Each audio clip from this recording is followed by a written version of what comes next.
Teman-teman, para sahabat LWBW Production dimanapun Anda berada, semoga kita selalu diberikan kesehatan di dalam kita melakukan kegiatan kita sehari-hari. Berjumpa kembali kita kali ini masih dalam pembahasan materi akuntansi.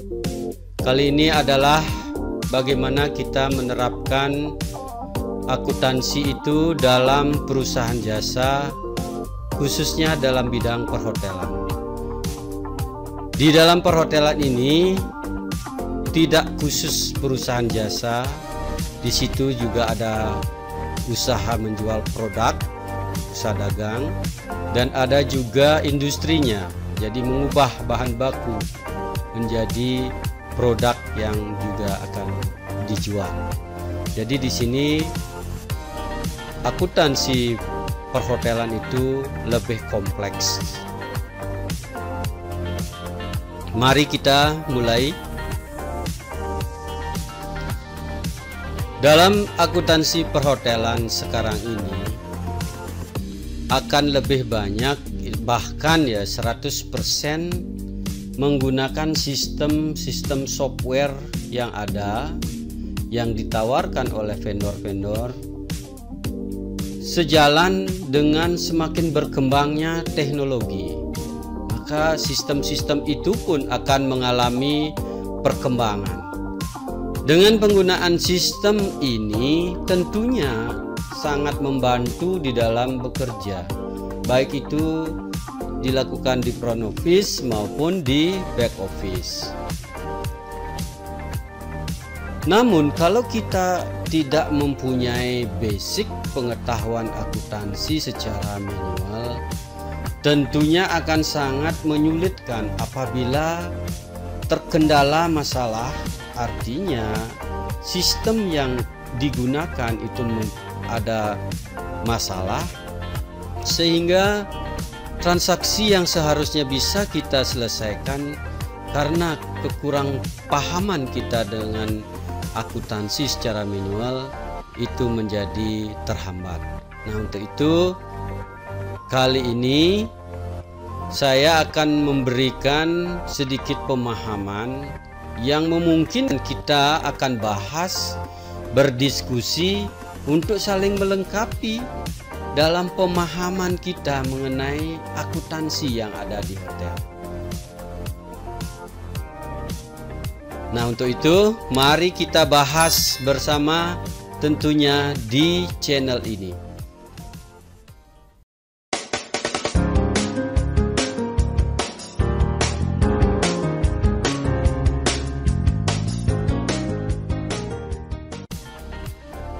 Sebelum kita memulai dengan contoh, karena di sini saya lebih suka dengan contoh. Karena apa? Karena dengan contoh mudah-mudahan teman-teman lebih cepat untuk memahami, lebih cepat untuk mengerti tentang bagaimana kita bisa membukukan suatu transaksi atau peristiwa-peristiwa akuntansi yang terjadi di hotel. Kali ini saya akan sedikit memberikan teori bahwa di departemen accounting yang ada di hotel itu, yang merupakan penyedia daripada laporan atau report-report di akhir bulan, itu juga mempunyai section-section yang akan membantu seorang akuntan, chief akuntan, financial controller, ataupun pimpinan dalam accounting, departemen accounting itu dalam membuat laporan atau report bulanan. Nah, apa saja itu sectionnya? Itu yang pertama, kita mulai dari receiving.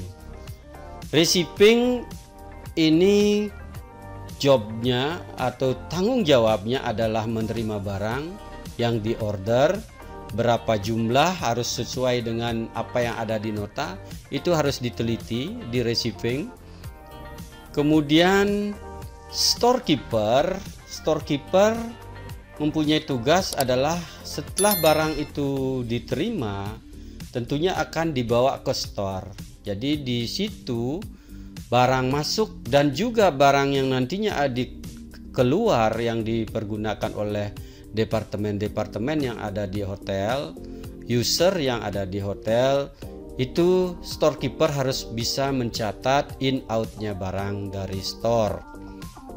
Kita lanjut purchasing. Purchasing ini tanggung jawabnya adalah dalam pengadaan barang. Jadi user itu akan melakukan permintaan kepada seorang purchasing untuk melakukan pembelian barang, pengadaan barang. Nah, disitulah peranan dari purchasing yang akan mencarikan barang yang diperlukan oleh user. Lanjut, ada namanya cost control. Cost control itu pengendalian biaya, mengontrol biaya.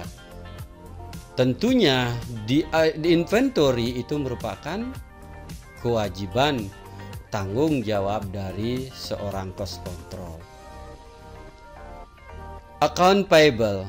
Nah, dari semua barang-barang yang diorder oleh teman-teman atau section-section yang lain, itu tentunya ada sifatnya yang kredit, ada juga yang cash basis. Jadi disinilah seorang account payable akan prepare pembayaran, mana yang sudah jatuh tempo, mana yang belum, mana yang harus dibayar lebih dulu.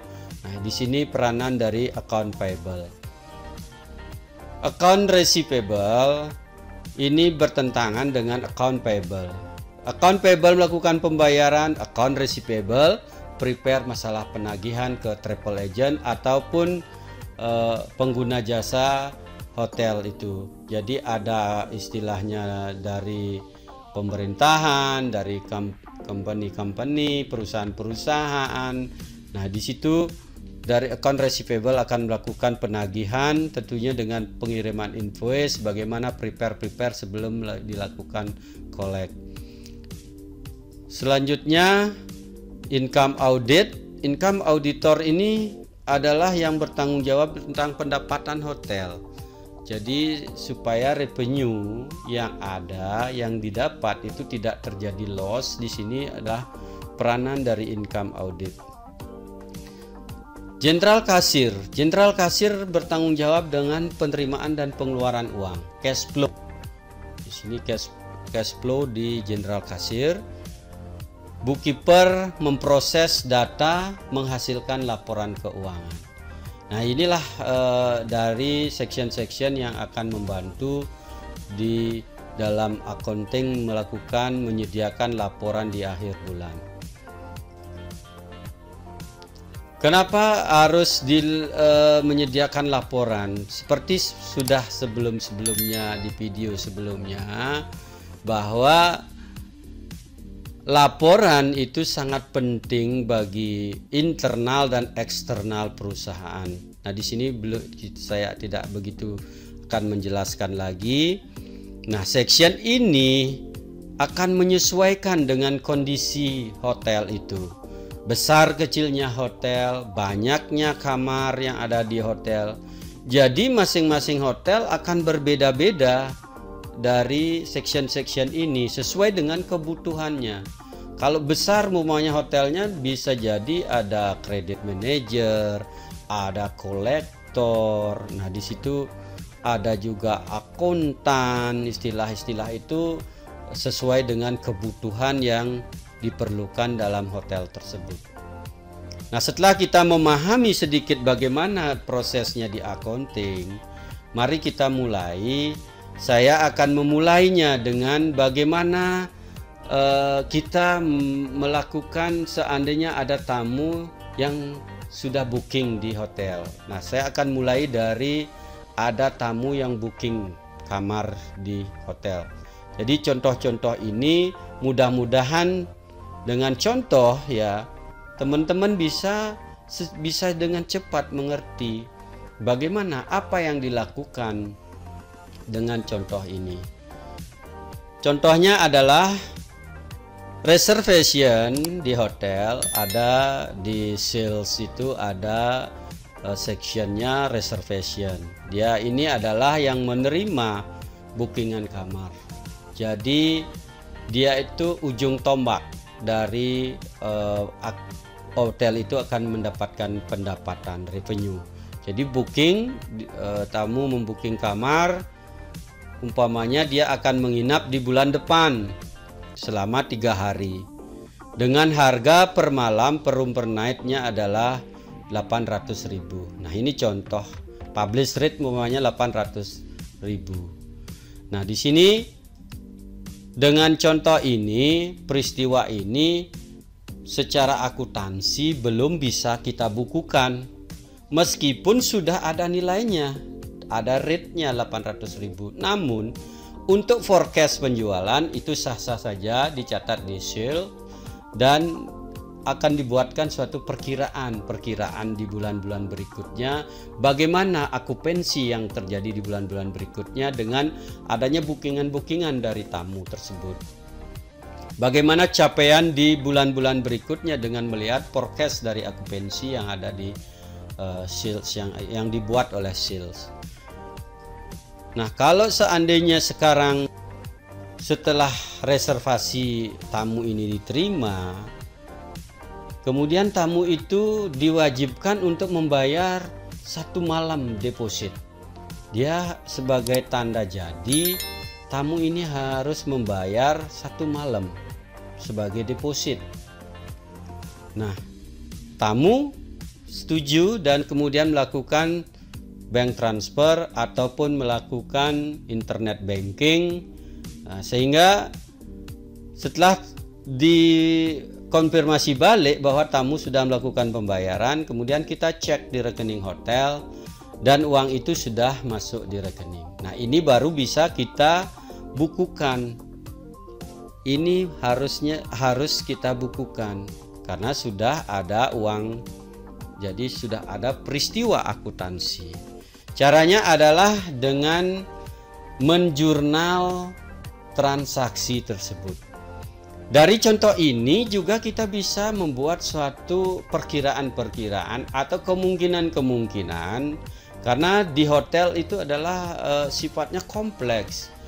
Nah, di sini kemungkinan pertama yang kita buat atau secara perumpamaan, kita membuat satu perumpamaan. Yang pertama itu jurnal kita pada saat deposit itu dibayar deposit dan sudah masuk ke rekening.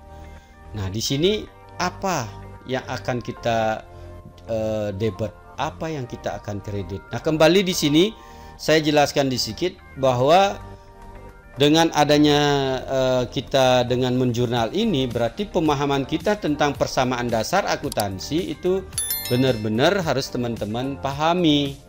Atau debit kredit, apa yang di debit, apa yang di kredit, itu harus dipahami supaya kita bisa melakukan pembukuan setiap peristiwa akuntansi yang terjadi. Nah, setelah deposit ini dibayar, kita kembali ke perkiraan kemungkinan yang pertama, apa yang di debit. Berarti karena kita tamu melakukan pembayaran deposit secara bank transfer bank, maka di rekening otomatis bank yang di debit. Jadi debit bank. Dan kredit apa? Kredit tentunya adalah deposit karena uang ini belum dipakai oleh tamu karena sifatnya adalah tanda jadi.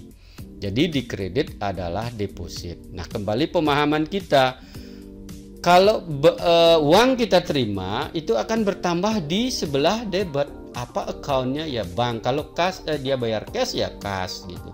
Jadi apa yang bertambah di sebelah debit, apa yang berkurang di sebelah debit, apa yang bertambah di sebelah kredit, dan apa yang berkurang di sebelah kredit, itu benar-benar dipahami dengan persamaan dasar akuntansi pemahamannya.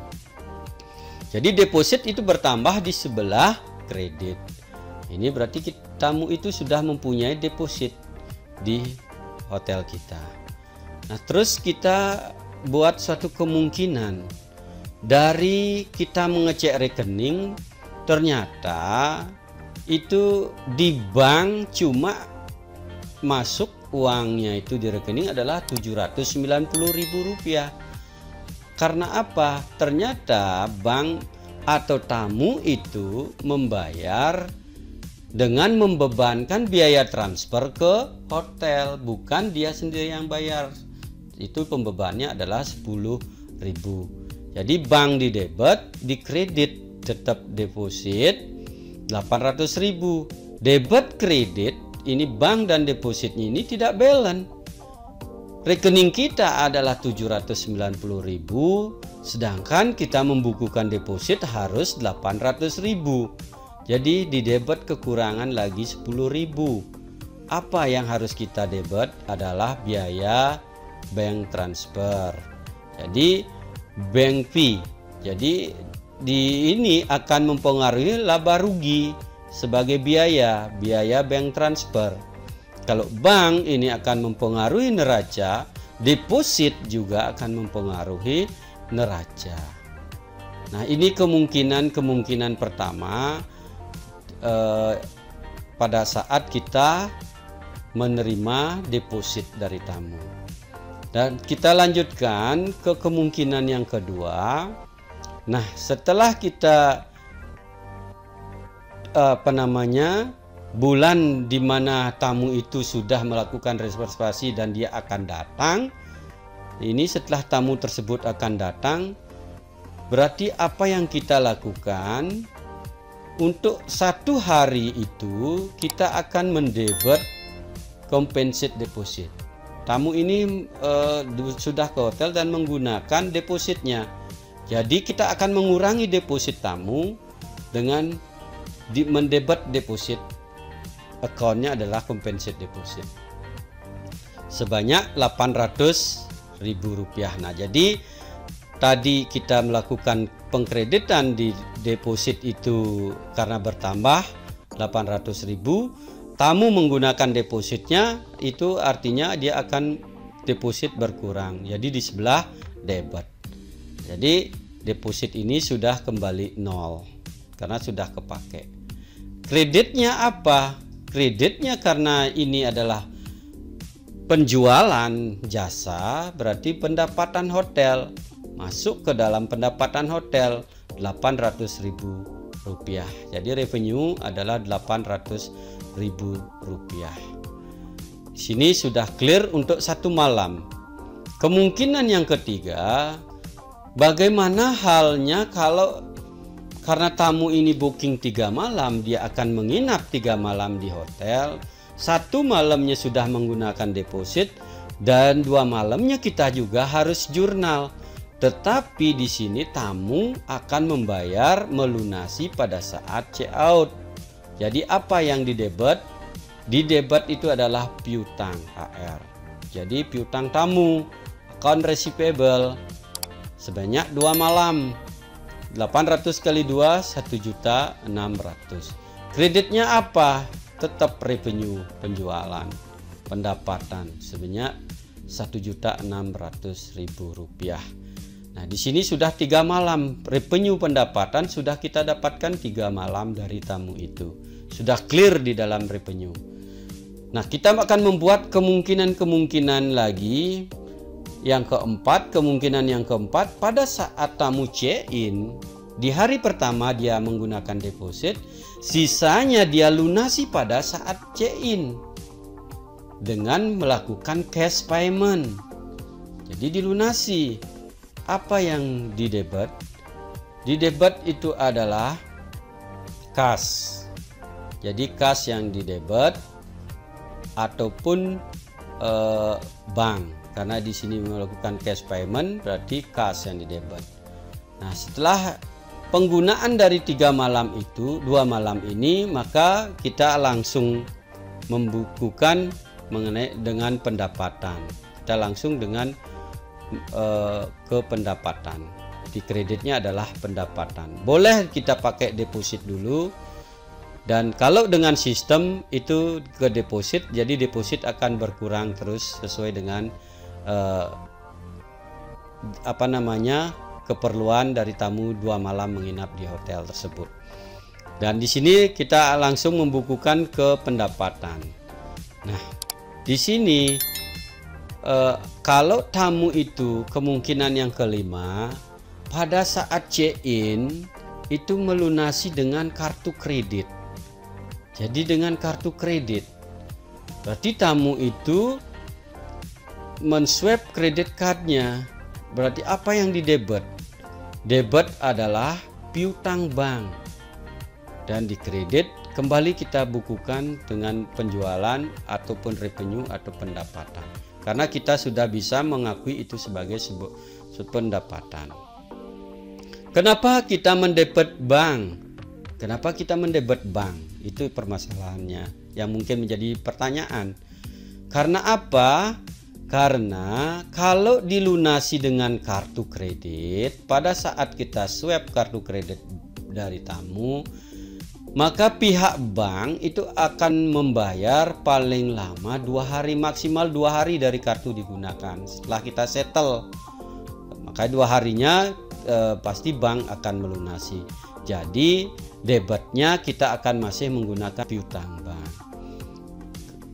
Nah, jadi itu kemungkinannya. Ini antara jurnal-jurnal ini tidak ada hubungannya, cuma kita membuat suatu perkiraan-perkiraan kemungkinan yang terjadi. Apa jurnal, apa debit, apa kreditnya. Nah, kalau kita menggunakan deposit juga boleh, karena mungkin secara manual kita lakukan, boleh langsung membukukan dengan revenue pendapatan. Nah, setelah kemungkinan yang kelima ini, otomatis setelah 2 hari, kita lanjutkan dulu. Setelah 2 hari, bank melakukan pembayaran. Berarti apa yang didebet? Debitnya adalah bank sebesar Rp1.576.000. Di kreditnya adalah piutang bank. Jadi piutang bank itu sudah selesai, permasalahannya 1.600.000. Tetapi ini jurnalnya belum balance. Karena apa? Di dalam kita melakukan memberikan kemudahan kepada tamu untuk menggunakan kredit card, fasilitas dengan kredit card, otomatis pihak bank yang mempunyai mesin edisi itu akan melakukan bank commission. Jadi sesuai dengan perjanjiannya, ini kita pergunakan 1,5%. Jadi bank commission 24.000. Nah, sini baru sudah balance, dan ini juga akan mempengaruhi laba rugi. Jadi piutangnya sudah selesai dan uangnya sudah masuk ke rekening hotel. Bank commissionnya kita akan bukukan dalam biaya, sehingga mempengaruhi laba rugi. Kita lanjut dengan kemungkinan yang keenam. Akan berbeda juga kalau tamu tersebut booking dengan travel agent yang mempunyai kredit fasilitas di hotel selama sebulan. Jadi kalau tamu booking lewat travel agent, travelnya yang melakukan reservasi ke hotel, agent ini mempunyai kredit selama sebulan. Berarti dia boleh mengkredit setelah sebulan baru melakukan pembayaran. Jadi jurnalnya di sini deposit pun kita tidak akan mengenakan deposit kepada travel agent itu. Jadi piutang travel agent di debit, dan kreditnya adalah penjualan atau revenue. Nah, ini biasanya setelah tamu check out. Setiap harinya melakukan kalau manual seperti ini. Kalau secara sistem, setiap hari itu revenue itu dihitung oleh sistem secara otomatis. Tetapi pemahaman kita dengan manual seperti ini, debit kreditnya apa, debit apa kreditnya. Nah, setelah itu sebulan barulah travel ini akan melakukan pembayaran, tentunya dari pihak account receivable section yang ada di accounting itu melakukan mengirimkan invoice ke travel itu untuk mengingatkan travel bahwa sebulan itu kreditnya dan harus dilunasi di sebulan itu. Nah, di sini seandainya pada saat pelunasan travel agent meminta untuk diambil ke kantornya. Kalau agentnya masih dalam satu daerah yang memungkinkan untuk dikolek, maka kolektor akan mencari ke situ dan berarti dia cash. Kalau travel agentnya membayar dengan bank transfer, berarti dia masuk ke rekening. Jadi di debit itu kas atau bank sebanyak 2.400.000 dan di kreditnya adalah piutang travel agent. Jadi ini agingnya kalau di AR itu sudah 0 kembali. Nah, di sini baru contoh yang contoh sederhana. Jadi belum kita melakukan di revenue ini ada yang namanya room revenue, ada yang namanya tax PB1-nya ya 11% dan ada yang servisnya 10%. Bagaimana kita akan melakukan pembukuan seperti itu? Secara sistem sudah biasa, tetapi secara manual perlu kita pahami sehingga di revenue pendapatan hotel sebanyak 2.400.000 ini bukan berarti revenue-nya adalah 2.400.000 nantinya, karena ini adalah net. Jadi harus kita bayarkan ke pemerintah sebagai PHR sebanyak 11% dan 10%-nya merupakan service charge ke karyawan. Disinilah adanya di hotel itu setiap ada gajian itu berapa service charge yang diterima sebulan. Itu yang kita akan lakukan di pembahasan berikutnya, karena untuk hari ini supaya kita lebih bisa memahami step-stepnya, kemungkinan-kemungkinan yang ada transaksi peristiwa akuntansi yang mungkin ada di hotel seperti ini. Mungkin lebih simpel, ada yang lebih ribet. Itu mungkin teman-teman mempunyai pengalaman. Mari kita bahas, mari kita berdiskusi untuk saling mengisi, menambah sharing ilmu.